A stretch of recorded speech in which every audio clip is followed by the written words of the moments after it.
રાજ્યમાં ઠંડીનો ચમકારો યથાવત છે। 24 કલાકમાં ઠંડીથી હવે રાહત મળી શકે છે।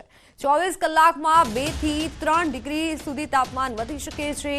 17 શહેરમાં 15 ડિગ્રીથી નીચે પારો પહોંચ્યો છે। 10 ડિગ્રી તાપમાન સાથે નલિયા ઠંડુગાર રહ્યો છે। ગાંધીનગર અને વડોદરામાં 11 ડિગ્રીએ પારો પહોંચ્યો છે, તો રાજકોટ, ડીસા, ભુજમાં 12 ડિગ્રી ઠંડી નોંધાઈ છે। અમદાવાદ સહિત 3 શહેરમાં 13 ડિગ્રી તાપમાન નોંધાયું છે।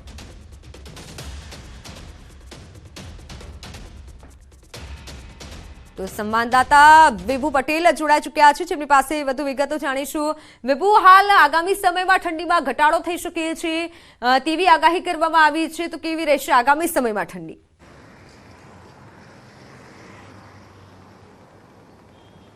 મિત્તલ, પવનની દિશા ખાસ કરીને વાતાવરણ અને તાપમાન કેવું રહેશે તે નક્કી થતું હોય છે। ત્યારે ગુજરાતમાં જે ઉત્તર પૂર્વના અત્યારે પવનો ફૂંકાઈ રહ્યા છે અને તેના કારણે જ મહત્તમ તાપમાન અને લઘુત્તમ તાપમાનમાં 2 થી 3 ડિગ્રીનો વધારો થશે। હવામાન વિભાગનું અનુમાન છે કે આગામી 5 દિવસ છે તે વાતાવરણ યથાવત રહેશે। અત્યારે પણ ગુજરાતના અલગ અલગ વિસ્તારમાં વાદળછાયું વાતાવરણ જોવા મળી રહ્યું છે, કારણ કે ભેજ આવી રહ્યો છે અને ભેજના કારણે વાદળછાયું વાતાવરણ થવાના કારણે મહત્તમ તાપમાન અને લઘુત્તમ તાપમાન ઊંચું આવશે અને ઠંડીમાં ઘટાડો થશે। જો કે આગામી 5 દિવસ છે વાતાવરણ યથાવત રહેવાનું છે, પરંતુ હવામાન નિષ્ણાંત અંબાલાલ પટેલે કહ્યું છે કે જે જાન્યુઆરીનો એન્ડિંગ છે તે મોટાભાગના વિસ્તારોમાં વેસ્ટર્ન ડિસ્ટર્બન્સના કારણે વાદળછાયું વાતાવરણ થશે અને વરસાદી છાંટા પણ થવાની શક્યતાઓ વ્યક્ત કરી છે।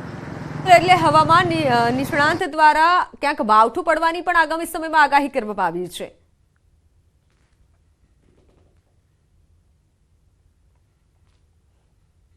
કહ્યું છે કે આ જાન્યુઆરીનો એન્ડિંગ છે તેમાં એક વેસ્ટર્ન ડિસ્ટર્બન્સ છે મજબૂત આવશે અને તેની અસર છે ઉત્તર ભારતના અનેક વિસ્તારોમાં થશે અને તેની અસર ગુજરાતના વાતાવરણ ઉપર પણ જોવા મળશે। એટલે કે આજથી વાદળછાયું વાતાવરણ છે તે જોવા મળી રહ્યું છે। સાથે કચ્છ, ઉત્તર ગુજરાત સહિતના અનેક વિસ્તારોમાં વરસાદી છાંટા થવાનું હવામાન નિષ્ણાંત અંબાલાલ પટેલનું અનુમાન છે અને તેના કારણે કૃષિ પાક ઉપર પણ અસર પડી શકે છે। જી વિભુ, આભાર માહિતી બદલ। તો આગામી સમયમાં માવઠાની પણ શક્યતા છે।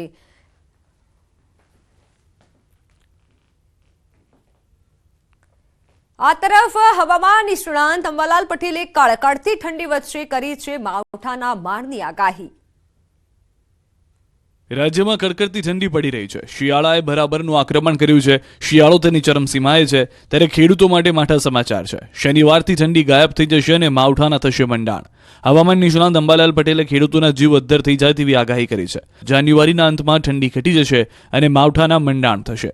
27 જાન્યુઆરીથી વાતાવરણમાં પલટો આવશે અને 31 જાન્યુઆરી સુધી માવઠું તબાહી મચાવશે। ભારે વેસ્ટર્ન ડિસ્ટર્બન્સના કારણે વરસાદ પડશે। માવઠાની અસર કચ્છ, પૂર્વ ઉત્તર ગુજરાતમાં થઈ શકે છે, તો ફેબ્રુઆરી અને માર્ચમાં પણ માવઠું પીછો નહીં છોડે। 15 ફેબ્રુઆરી બાદ વરસાદ પડી શકે છે। ફેબ્રુઆરીમાં બેવડી ઋતુનો અનુભવ થશે। જાન્યુઆરીના અંત ભાગમાં તો ઠંડી ગાયબ થઈ ગયો એવું જણાશે, કારણ કે આ સ્થિતિમાં માવઠા જેવું સર્જન થવાની શક્યતા રહે છે। બીજી તરફ ફેબ્રુઆરી માસમાં રેકોર્ડ બ્રેક ઠંડી પડશે। ડિસેમ્બર, જાન્યુઆરીમાં પડી નથી એવી ઠંડી ફેબ્રુઆરીમાં પડશે। ફેબ્રુઆરીમાં ઠંડીનો બીજો અને ત્રીજો રાઉન્ડ આવશે। ફેબ્રુઆરીના પ્રથમ સપ્તાહે જ ઠંડીનો પ્રકોપ જોવા મળશે, તો 12 અને 13 ફેબ્રુઆરીએ ગુજરાતમાં ઠંડીનો મારો રહેશે। ફેબ્રુઆરીમાં ઠંડીનો રાઉન્ડ આવી શકશે અને આ ફેબ્રુઆરીનો રાઉન્ડ જે છે એ લગભગ ડિસેમ્બર, જાન્યુઆરી માસમાં ઠંડી નથી આવી તેવી ઠંડી હવે જાન્યુઆરીના અંતમાં, ફેબ્રુઆરીની શરૂઆતમાં અને ફેબ્રુઆરી માસમાં